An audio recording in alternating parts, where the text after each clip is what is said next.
What's good, my fellow pen seekers? We are going golfing! Woo! Golf! I love golf! We're going golfing. Today is the very first teaching round with my coach Dan, and basically we're just gonna play 18 holes and he's gonna walk me through my thought process on every shot, tell me what I'm doing stupid, and get better at golf. And ideally, we take a couple strokes off the scorecard. We're playing at Sunset Ranch today, which is a beautiful course. I have never played here before, so it's gonna be a complete new territory for me, but I'm sure I will be all good under Dan's watchful, caring eyes. Dan's gonna watch out for me. Going in blind, early season, my goal is to shoot a 91. Taking this new swing into account, I have been to the range 3 or 4 times now. I feel like I'm starting to get the hang of it. Watch out Jack Nicklaus. Watch out Tiger. Watch out Arnold Palmer. Watch out Phil Mickelson. Lefty, another lefty. One of the GOATs, I would say. Is Phil Mickelson a GOAT? Not the GOAT, a GOAT. Is he a greatest of all time? I think he might be. Anyways, let's go practice. We are here at Sunset. Sunny Roo, as the members call it. That's what they call it here. You wouldn't get it. Anyways, let's warm up.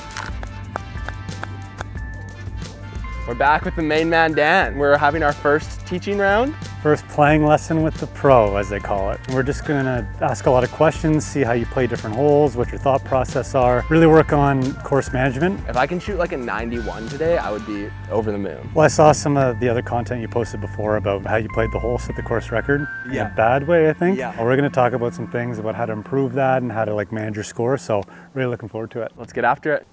So I've never played here before. Do you have any suggestions or advice at all? The greens are really, really fast. I played yesterday and I almost wanted to shoot myself. It was so bad.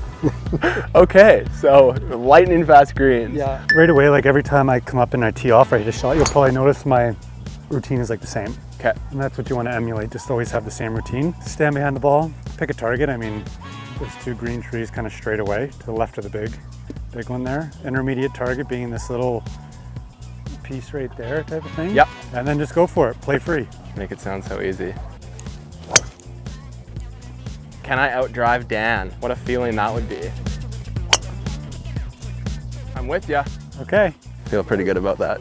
One of the first things you always want to start to consider when you begin your round, especially early in the season, developing a shot pattern. So I mean, if you're hitting a fade that day, you're hitting a draw, obviously we're going to be working on specific things to develop a shot shape, but I mean, some days you have it and some days you don't, but as soon as you can kind of develop that shot shape, then you can kind of plan for it, right? So yeah, we're pretty much right in the same spot. So 227 to the hole. For you, I think that would probably be a career shot, especially because we're playing a little bit of a fade with you right now. So you'd have to start it right on that tree line, which is asking for trouble, especially because there's a hazard right. So if you're thinking 227, you always want to lay up to like your preferred yardage, somewhere where you feel confident. I mean, you want to hit it approximately 110 to 115 if that's where you want to lay up. That sounds about right. So like something like this, it feels crazy to pull out a pitching wedge, but it's probably an appropriate club to get it like another 110 yards. Yeah, and a little bit uphill, right? So this did factor in slope, so you're probably going to want to hit it about like 140, and then I'll give you a nice little wedge into the green. 9-iron? I think 9-iron, and then like kind of aim at the 150 stick, just have a confident stroke, and just let your ball flight take over and hit a little fade, and you'll have a good angle to the pin. Perfect. Coming up to that, I was gonna pull out my 5 hybrid and try and smoke it 230 yards, and it probably would have been in those houses. And you'll just take in all, like you'll bring in all that hazard and bad like trees and everything, right? So it's good they laid back a little bit to a comfortable yardage. Now you can feel confident for the 3rd shot. Oh my God, that sounded so good. I don't think I've ever hit an iron that sounded like that. Holy shit. I do replace my divots, okay?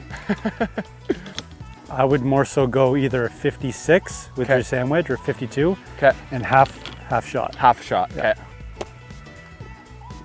Something to work with. There's a couple things in your setup we're gonna change like right away. That's gonna help. What club was that? The 52. 52, okay, take 56 next. So as golfers, like we want it so bad that we put way too much pressure on ourselves. Yeah. We just want to be thinking about a very subtle few, like I always talk about toolbox things when you come up to a shot. You have two or three things to think about, and you don't think about the result, you think about the process. So as you come up and you pick your line like you usually do, you need the ball to be in the middle, the back of your stance, and you need to rotate, finishing at the target. Right. And those are going to be literally the only things I want you to think about. Too much. Too much, but if you got that on the last one and you were a bit long, you'd still have a putt for birdie, right? Yeah. because like you're doing all the fundamental things right. Ball back in your stance, weight forward, rotating at the target. Yeah. So even though you probably hit it a groove thin, it still went towards the hole, and now you got a chance to make the putt, right? It's never about making more birdies, right? Like the stats are crazy. Like pros don't make more birdies to get lower scores, and especially amateurs, they reduce their mistakes.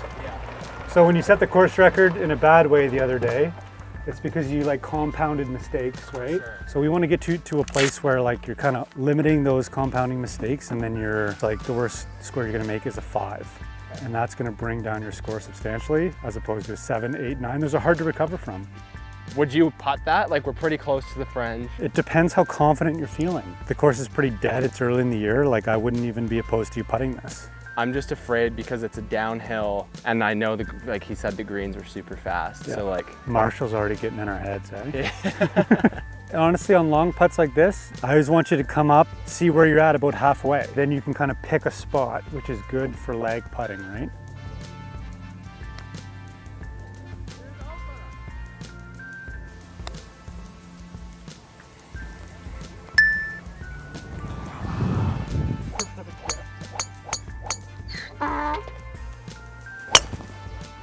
It wasn't your best strike, but that's a perfect place to be, right? The pin is up to the right there. You're on the left side of the fairway, good angle. So overall, your setup was good.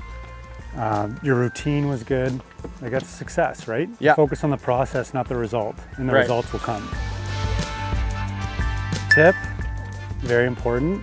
If you're in the cart and you're playing on a hole that is cart path only, bring 2 or 3 clubs. Don't be the guy who like walks out, checks the wind, checks his rangefinder, goes back to the cart, gets 2 clubs, goes back again, the wind kicks up, he comes back again. People hate you.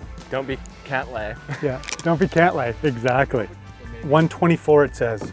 Slope So take your adjusted. 130 to 135 club 'Kay. and swing smooth. Okay, pitching wedge. I'm being can't lay.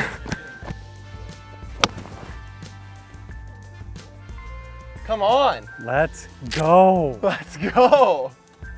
Great friggin' shot. That's a great shot. We're golfing. When you're putting uphill on a green like this, you just want to always make sure you're staying below the hole. I mean, I don't fault you, you're putting for birdie, so I like the aggressiveness, but confident here, make a good stroke. There you go, let's go, par. Got Let's a par. go. That feels good.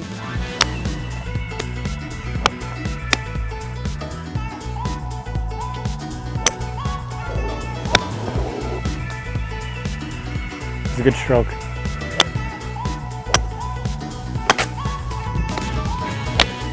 What's your best advice for a downhill par 3? You want to pick a target off in the distance that's eye level. So when we align ourselves, we're always kind of like looking up and looking down at the pin. But if we pick out a target, like on this hole, for example, you can see some buildings off in the distance that are right at your eye level. If you just focus on that and then back down to the ball and hit your shot, you'll probably be a lot more lined up. Oh, I got it fat. The line was good though. You know what? Holy shit. Look at this. No way. I'm, Oh, let's go. Let's go. that's so close. You were aligned properly The and, line was, and you never know what can happen, right? You got a good bounce, but look at that. come on. I mean, it's still a 3-foot putt. Like that's kind of a challenging putt for me, but Let's go. Easy Let's putt. go. Birdie Woo! boys. First bird. Oh, your putting's so good. We actually just made 2 birds. Is that crazy? Yeah.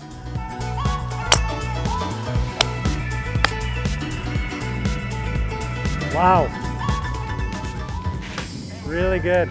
Wow, 4 hours of chasing a little white ball. What else would you want to do with your time? I just can't think of anything better. Obviously started out really shaky on that first hole, carding a 7, but having Dan there to talk me through everything really helped my game start to improve. As we took the turn into the back 9, started making more pars. As you saw, I made that birdie. Really just started getting a lot more comfortable with my game. So did I shoot the 91 I was aiming to shoot? No, I shot a 93. Am I happy about that? I definitely wouldn't say I'm happy. I'm not super upset either though, because at the end of last season, I was averaging low 90s and that was good golf for me. So to be starting this season with that as a baseline, I'm definitely really excited because I know that there's so much work to be done still. The only thing we've worked on so far is my setup. Hitting the range in this next week and really starting to implement a lot more of these lessons. By the end of next month, my game is going to look totally different. I'm really excited for you guys to be here for the journey. I'm so glad you found the fairway, and I'm gonna be finding more fairways. If you like this video and you're enjoying the journey so far, make sure you subscribe to see more greens, and I'll see you guys next week when I actually finally do announce my partnership, this time with a local course.